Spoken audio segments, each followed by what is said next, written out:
دي الطرقة، ده الباب، ده هول، ده شباك، دي بلكونة باصة على الهرم الرئيسي.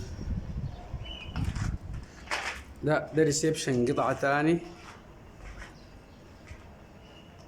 دي القطعة التاني ممكن تبقى غرفة لأن مساحتها كبيرة وعلى الشارع 4 في 4. دي باقي هول، ده شباك،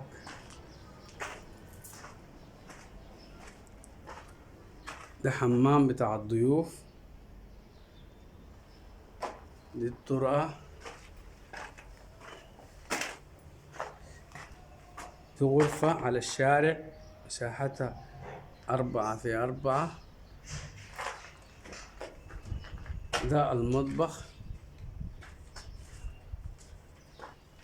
ده المطبخ، ده حمام بتاع الحريم كبير. هنا دي غرفة برضو على الشارع. افتحها معاك دي يا ابني. دي الغرفة الثالثة برضو على الشارع. الغرف كلها على الشارع، غرفة كبيرة 4 في 4. تسلم. دي غرفة